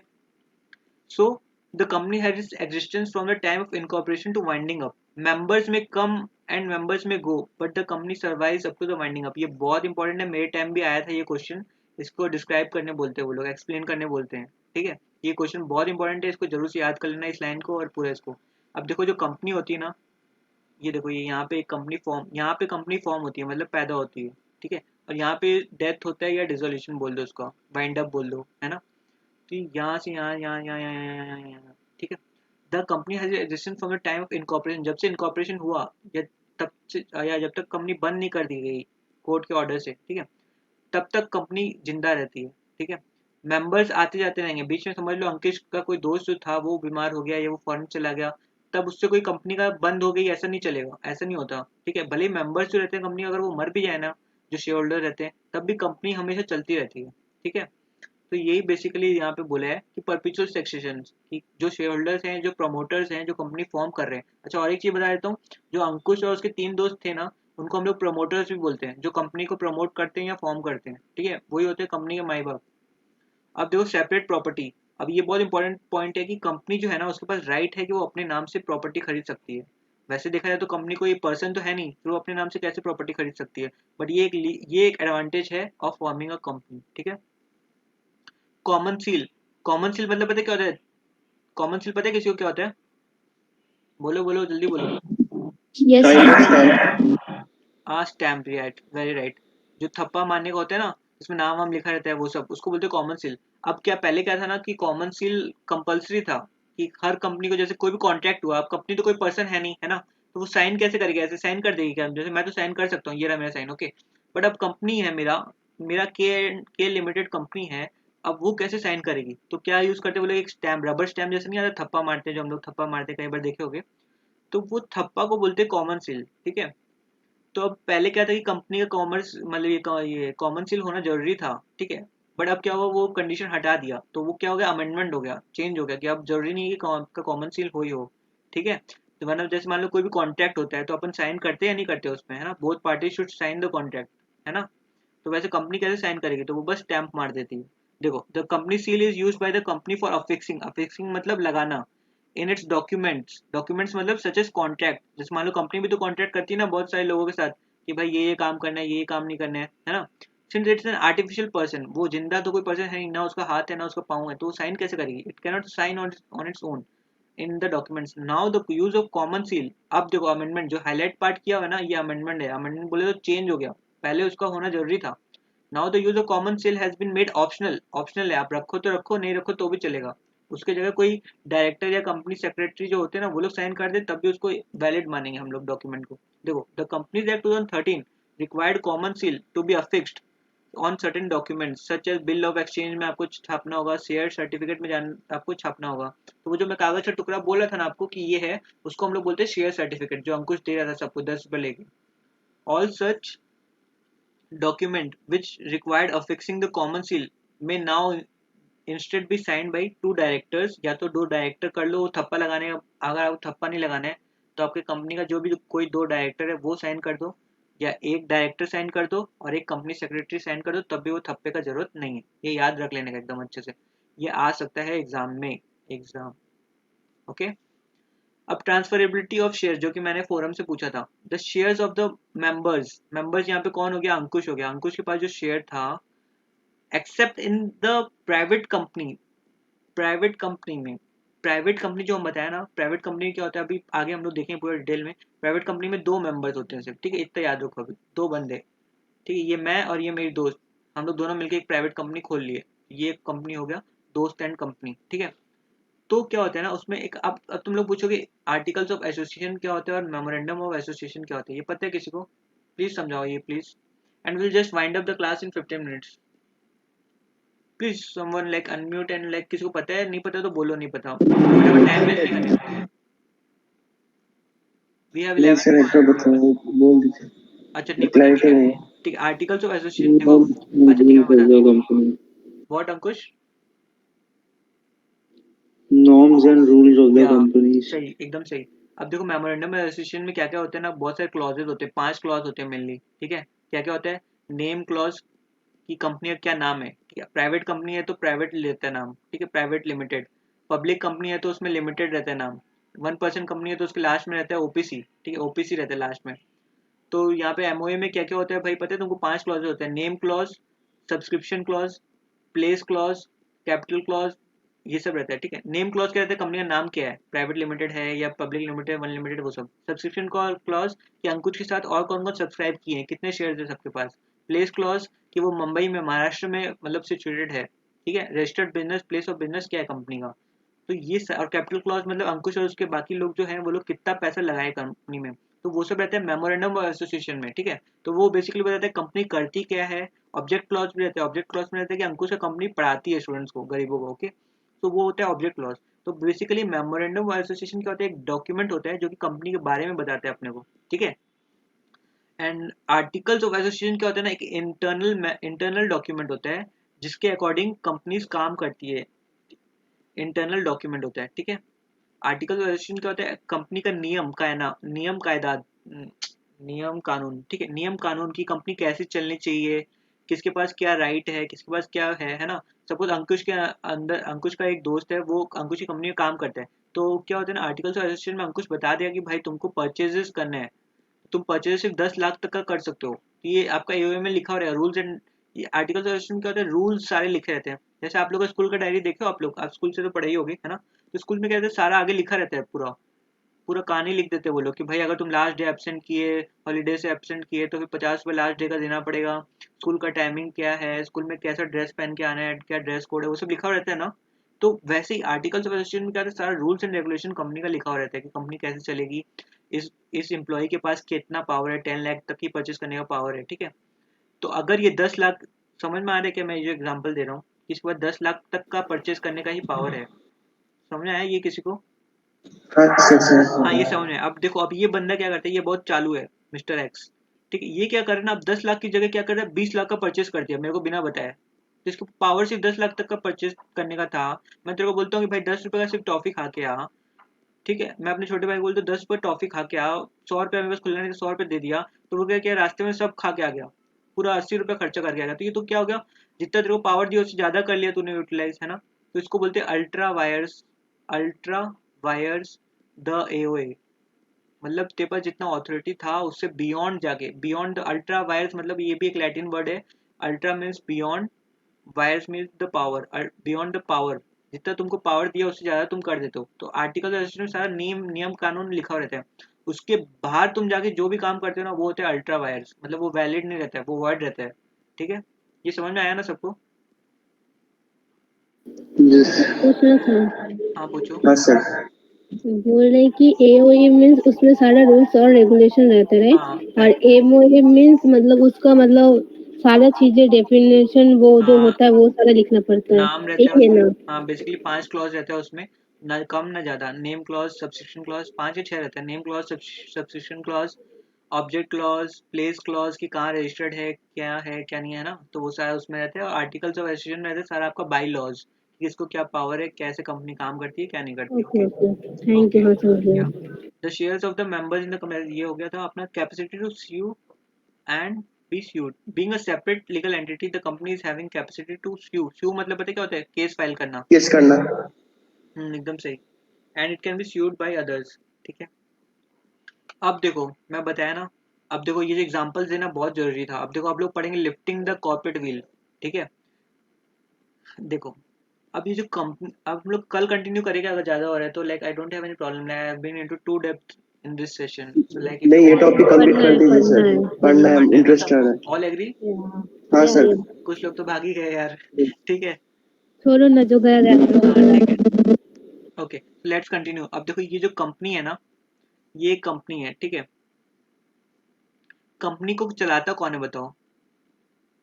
इस कंपनी को चलाता कौन है एक्चुअल में? ये एक आर्टिफिशियल पर्सन है, हम लोग पढ़ लिए। डायरेक्टर। हाँ बेसिकली डायरेक्टर जो होते हैं ना, वो बहुत ही नॉलेजेबल। अब तुम लोग पूछोगे डायरेक्टर भी तुम लोगों को नहीं पता होगा, डायरेक्टर कौन होता है? तो बेसिकली डायरेक्टर कौन होते हैं ना, जो हाईली पढ़े लिखे लोग होते हैं। कई बार वो नहीं भी पढ़े होते, बट उनको उस इंडस्ट्री का, जैसे कोई कपड़े का दुकान है तो उस डायरेक्टर को, वो इतने साल से उस बिजनेस में है ना, उसको पूरा नॉलेज रहता है कि क्या कैसे काम धंधा चलता है। तो वो डायरेक्टर होता है। Those people who have expertise knowledge be it in professional skills or knowledge or be it in the business in which they are working. वो लोग कंपनी को चलाते हैं. So directors are the people who manage the daily affairs of the company. Okay? तो ये चलाते हैं. अब मान लो ये डायरेक्टर जो था ये कुछ खराबी किया, मतलब देखो अब मैं तुमको बताया ना भाई, देखो सिंपल सा बात, कुछ ना समझ में आया ना यार तो पूछने का 10 बार पूछने का, बट कुछ ऐसा नहीं कि बाद में फिर पूछना. ठीक है, देखो कंपनी खुद तो रन हो नहीं सकती है ना. अभी डायरेक्टर कुछ फ्रॉड कर रहा है तो क्या वो, अब हम लोग कैसे पता चलेगा कि भाई, हम लोग क्या बोलेंगे कंपनी फ्रॉड कर रहा है या डायरेक्टर फ्रॉड कर रहा है, बताओ. एक्चुअल में तो डायरेक्टर फ्रॉड कर रहे हैं. हाँ, ये अपने को पता है कि डायरेक्टर फ्रॉड कर रहा है, बट जो बाहर वाला आदमी है उसको तो यही लगे ना यार कि कंपनी में फ्रॉड हो रहा है कुछ, है ना, कंपनी फ्रॉड कर रही है. तो कब हम लोग इन दोनों को अलग अलग कर देंगे, मतलब कि कब हम लोग देखेंगे कि इस कंपनी के पीछे कौन जो डिसीजन ले रहा है वो कौन कौन पर्सन है जो फ्रॉड कर रहे हैं. तो उसको बोलते हैं लिफ्टिंग द कॉर्पोरेट व्हील. ये जो पर्दा रहता है ना, कि जैसे मान लो कंपनी तो आर्टिफिशियल पर्सन है, उसको चलाता तो कोई पीछे से ही है ना आदमी, है ना. तो उसको हम लोग देखते हैं कि कौन एक्चुअल में है उसके पीछे जो डिसीजन ले रहा है ये सब. ठीक है, तो वो होते हैं डायरेक्टर्स. तो देखो अब lifting the corporate wheel, the separate personality of a company is statutory privilege. Privilege मतलब होता है फायदा, स्टैट्यूटरी मतलब जो लॉ से आपको मिला है. ठीक है, स्टैट्यूटरी मतलब होता है लॉ, प्रिविलेज मतलब आपको जो एक्स्ट्रा एडवांटेज मिला है. सेपरेट पर्सनैलिटी मतलब क्या होता है पता है, अब बताओ यार, इतना तो बताया मैंने. अब सेपरेट पर्सनैलिटी मतलब क्या होता है बताओ पहले. डायरेक्टर्स और कंपनी दोनों सेम नहीं है, डिफरेंट हाँ, बॉडी है. बेसिकली इसका मतलब मेंबर्स, डायरेक्टर वर्ड मत यूज करो. हाँ बट ठीक है, अभी इस कॉन्टेक्स्ट में हम लोग डायरेक्टर वर्ड यूज करेंगे. बट बेसिकली मेंबर्स और कंपनी दोनों अलग अलग पर्सन है. ठीक है, ओके. हाँ. तो ये क्या, एक अलग एक स्टैट्यूटरी प्रिविलेज है, अलग अलग पर्सन है. तो इसका मतलब ये नहीं है कि यार मतलब डायरेक्टर गलत काम कर रहा है, डायरेक्टर कुछ भी करेगा, किसी को फ्रॉड कर रहा है, ठीक है, और फिर बोलेगा कि कंपनी ने किया. भाई ये तो ऐसा चलेगा क्या, बताओ. नहीं चलना चाहिए ना ऐसा. तो क्या होता है, कई बार कोर्ट्स ऑर्डर करते हैं कि भाई पता करो कंपनी का जो एक्चुअल पर्सन जो डिसीजन ले रहे हैं कंपनी में वो कौन कौन है, कौन गलत डिसीजन लिया. तो इन केसेस में हम लोग क्या पता करते हैं कि कंपनी के अंदर जाके देखते हैं कि डिसीजन लेने वाला जो रॉन्ग डिसीजन ले रहा है या जो रॉन्ग काम कर रहा है वो पर्सन कौन है. तो वही है, उसको बोलते हैं हम लोग कॉर्पोरेट व्हील. एकदम क्लियर वर्ड में समझ में आया ना, सिंपल में. अब हम लोग बुक में लैंग्वेज हाँ. पढ़ेंगे तब समझ में आएगा आराम से. अब देखो, and it must be for legitimate purpose. जो भी आप कॉर्पोरेट सेपरेट लीगल एंटिटी आपको मिला है वो आपको लेजिटिमेट मतलब वैलिड रीजंस के लिए और बिजनेस पर्पस के लिए मिला है आपको, है ना. जैसे मान लो अब कोई है एक कंपनी बना लिया, क्या कंपनी बनाया, बोलता है कि गारमेंट्स का कंपनी है XYZ गारमेंट्स लिमिटेड. ठीक है, बट वो करता क्या अपने कंपनी के थ्रू, रात में वो अल्कोहल सेल करता है. ठीक है, वैलिड पर्पज है नहीं ना. तो हम लोग को देखना पड़ेगा कि कंपनी तो अब एक्चुअल में आर्टिफिशियल पर्सन है तो वो तो कैसे अल्कोहल सेल कर सकता है ना. बट एक्चुअल में उसके पीछे वो लोग जो है क्या बोलते हैं आपका जो डायरेक्टर्स हैं या जो मैनेजर्स है वो लोग सेल कर रहे होंगे, है ना. तो हम लोग इसमें क्या करेंगे, इस केस में हम लोग पता करेंगे, कंपनी को अलग करेंगे और उसके पीछे जो मैनेजर्स हैं डायरेक्टर्स हैं उनको पता करेंगे अलग करके कि कौन एक्चुअल में ये कर रहा है काम. ठीक है, उसी को बोलते हैं lifting of corporate is very very very important. ये पकड़ लो, 10 मार्क्स का या 5 मार्क्स का क्वेश्चन ये पक्का आएगा एग्जाम में, लिख के ले लो. इस ये जितना इंपॉर्टेंट टॉपिक है ना ये आगे आपको नहीं मिलेगी, आपको फाइनल में भी आएगा, हम लोग के भी है फाइनल में. तो ये आपको याद करने मांगते हैं. ठीक इसके है, साथ ये सारा लिखना पड़ेगा नीचे वाला जो बॉक्स एकदम बना हुआ परफेक्ट, है. इसको एकदम लर्न कर लो, वो फाइनल में भी काम आएगा. सेम टू सेम छापने से सेम मार्क्स मिलेगा. इसको देखो, ये जब वर्ड जो यूज किया है, जो पार्लेंस ये लोग यूज किए हैं, जो लीगल जार्गन ये लोग यूज किए हैं, ये लोग देखो लेजिटिमेट, स्टैट्यूटरी प्रिविलेज, वो सब तो होना चाहिए ना. सेपरेट पर्सनैलिटी अपने खुद से लिखे हैं मन में. देखो लॉ में कुछ टर्म्स जो होते हैं वो आपको याद करने पड़ेंगे, जैसे जो मैंने हाईलाइट करके रखा हूँ आपके लिए. तो कल रात तक मैं यही कर रहा था बेसिकली. तो ये टर्म्स आपके आंसर में होने ही चाहिए. तो आई वुड सजेस्ट कि ओके जो भी हो ओके. ना आप लोग एक हाइलाइटर 2-3 कलर का हाइलाइटर भी रखो, और ऐसा हाईलाइट करके रखो मेन मेन चीजें, है ना. ये नहीं कि सारे हाईलाइट करें लाइन बाय लाइन. जो मेन मेन टर्म्स मैंने हाईलाइट किया ना, या जो आपको लगता है कि हाँ इंपॉर्टेंट है वो सब आप लोग हाईलाइट करो. ओके, अभी कोई आया 6:30 बजे, प्रीति गुप्ता. ओके ओके, तो आप लोग क्या, अब बस एंड करते हैं यार आज यहाँ पे क्योंकि काफी लोग चले गए हैं. तो ओके गाइस, तो what I would suggest is from the next class you have your mat also and bring some 3-4 types of like marker और like highlighters, so that you know कि, क्योंकि देखो सिलेबस बहुत वास्ट है and एक दिन पहले एग्जाम की you won't be able to revise the whole thing. So you need to know कि किस किस वर्ड पे आपको फोकस करना है ना. हाईलाइटेड रहेगा देन यू विल नो कि हाँ भाई मेरे को ऐसे ऐसे करना है ना. अब आप इसका जो मैं बता रहा हूँ आपको, इसका आप शॉर्ट नोट्स भी बना सकते हो जहाँ तक हम लोग पढ़े. और वैसे बनाते बनाते आप जैसे आज पढ़े, आप खुद जाके आज पढ़ना घर पे, तो क्या रहेगा आपको पूरा अच्छे से समझ में आएगा, क्लियर हो जाएगा. और उसको नहीं पढ़ोगे ना तो वो पढ़ा हुआ सारा वेस्ट जाएगा. ठीक है, ये पढ़ लो और फिर कल अपने आगे बढ़े. अब देखो, अब जो आज जो हम लोग इतना टाइम स्पेंड लिया ना उतना नेक्स्ट क्लासेस में नहीं लगेगा. क्यों आज मेरे को सब चीज़ बेसिक से बताना बहुत ज़रूरी था। सो अब जब सारा चीज़ थोड़ा कॉन्सेप्ट क्लियर हो गया, तो अब मैं ये जो वर्ड्स आएंगे आगे MOA AOA ये सब वर्ड तो पहले बार ही आ रहे हैं, बट बताओ ये सब फर्स्ट पेज में ही दे दिया आपको, बट एक्सप्लेन तो किया नहीं कुछ, है ना। तो अब जो रीड कर रहे हैं, सेल्फ स्टडी कर रहे हैं, उसको कैसे समझ में आएगा कि क्या मीनिंग है इसका। तो आज हम लोग बेसिकली जो बेस होता है सब्जेक्ट का वो सारा हम लोग डील कर लिए। अब हम लोग स्मूथली आगे बढ़ सकते हैं, आगे नेक्स्ट क्लासेस से स्पीड बहुत तेज रहेगा। बट हाँ, अगर जहाँ कॉन्सेप्ट है वहाँ आपको समझना भी जरूरी है, क्योंकि समझ के करोगे तो आप मान लो लर्न भी नहीं किए ना, तो आप जस्ट